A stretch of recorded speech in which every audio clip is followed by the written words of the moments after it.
IAS institute నిర్వహిస్తున్న all India scholarship exam pass అవ్వండి. 2 years ఫీజులో 50% మాత్రమే పే చేయండి. ఎవరైనా ఎక్కువ లేదు, ఎంతటి వారైనా వదిలేది లేదు. వైసీపీ పార్టీ జోలికొస్తే జగన్ పేరెత్తితే ఆమె మాటలు దాడికి రెండు చెవులు మూసుకోవాల్సిందే. ఆమె నోటి నుండి వచ్చే పదం ఒక్కో ఆణిముత్యం. చెప్పడానికి రాయడానికి వీల్లేని భాషలో వైసీపీకి సపోర్ట్ గా మాట్లాడుతూ అప్పటి విపక్షాలపై రెచ్చిపోయిన శ్రీరెడ్డిలో ఈ మార్పేంటి?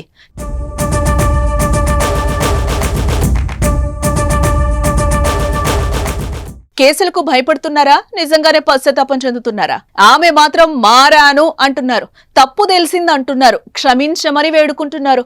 తాజాగా లోకేష్ జగన్లకు లేఖ రాసింది. అధికారం శాశ్వతం కాదు, అధికారంలో ఉన్న సమయంలో ఆచితూచి వ్యవహరించాలి.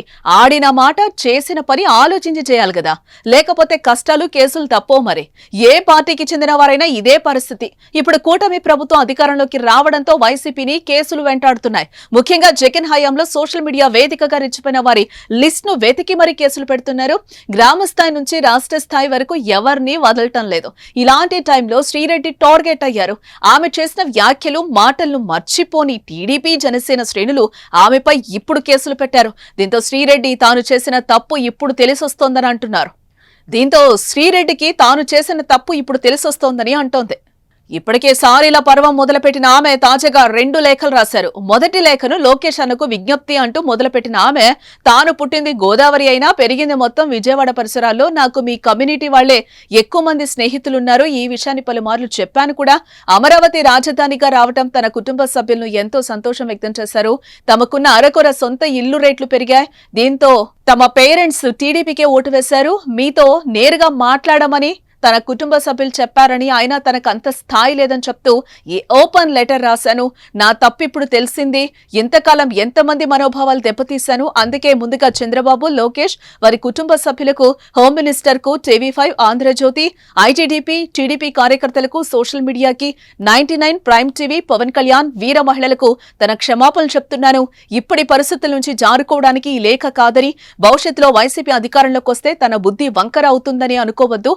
ఇంట్లో పెళ్లి కావాల్సిన 3 పిల్లలున్నారు. దయచేసి నా కుటుంబాన్ని కాపాడాలి. నా బాధ ఇంతమందిని పరిపాలించే మీకే బాగా అర్థమవుతుంది. కేసుల నుంచి తనను విముక్తిరాలను చేయాలి. ఇదే సమయంలో చిరంజీవి, నాగబాబు, సినిమా ఫ్రెండ్స్ కి సారీ చెప్తున్నాను. షర్మిల, సునీతలకు కూడా క్షమాపణలు. సినిమాలోనూ రాజకీయాల్లోనూ నేను ఫెయిల్ అయ్యానంటూ శ్రీరెడ్డి రాసుకొచ్చింది. తన ఇష్టమైన దైవంపై ప్రమాణం చేసి చెప్తున్నాను. ఇక ఎప్పుడు ఇబ్బంది కలిగించే రీతిలో వివాదాస్పద కామెంట్స్ చేయనంటూ తెలిపింది. అలాగే జగనన్నకి భారతమ్మకు నమస్కారాలు అని మరో లెటర్ మొదలుపెట్టింది. జగన్ భారతీయులకు మిమ్మల్ని చూసే అదృష్టం నాకు లేదంటూ టీవీలో చూసి తాను ఆనందిస్తానని అన్నారు. తాను వైసీపీకి చెడ్డ పేరు తీసుకొచ్చినట్లు, చివరికి పార్టీలో సభ్యురాల్ని కాకపోయినా తన వాణి బలంగా వినిపించానని అన్నారు.